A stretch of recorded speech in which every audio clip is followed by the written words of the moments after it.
Jérémy Banster, bonjour. Bonjour.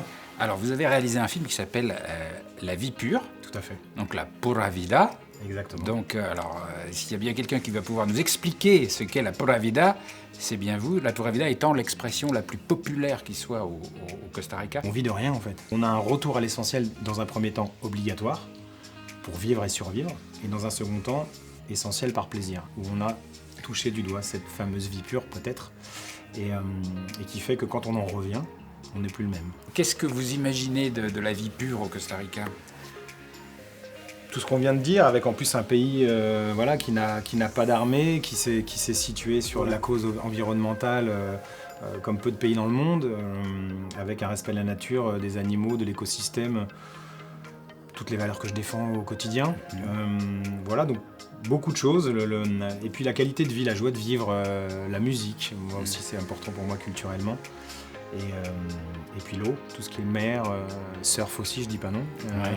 Donc plein de bonnes raisons d'y aller bientôt et de s'y sentir très très bien. Et donc toujours avec cette pura vida, est-ce que ça vous donne envie de tourner un film au Costa Rica ?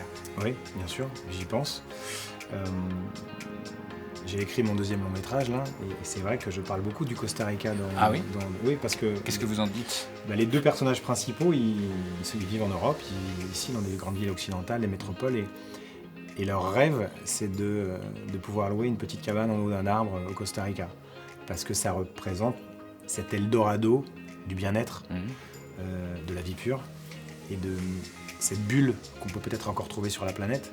Le Costa Rica reste un pays très safe, on le sait, et c'est pour ça qu'on a aussi envie d'y aller.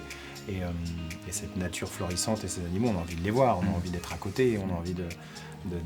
Et ce qui est bien au Costa Rica, c'est qu'on a l'impression d'être dans une jungle profonde et c'est jamais très loin d'une ville ou d'un village, etc. C'est-à-dire qu'on peut avoir la sensation de la jungle profonde sans pour autant marcher pendant 5 jours. C'est le bon côté des choses. Et en même temps se sentir très très loin et faire une vraie coupure avec notre quotidien. Et en même temps se sentir en sécurité et être pas très loin et de pouvoir justement se dire qu'on peut revenir à tout moment. Mais la cabane dans un arbre, ça j'en rêve. Ah oui, mais pourquoi ? C'est, comme je le disais, c'est en même temps l'imaginaire, en même temps c'est très concret, ça existe. C'est pas quelque chose qui est juste lu dans un bouquin, ça existe, ça se fait beaucoup. Je sais que les gens le font, certains le font, et je l'ai lu plusieurs fois, et c'est vrai que aujourd'hui c'est mon rêve. J'en rêve très souvent.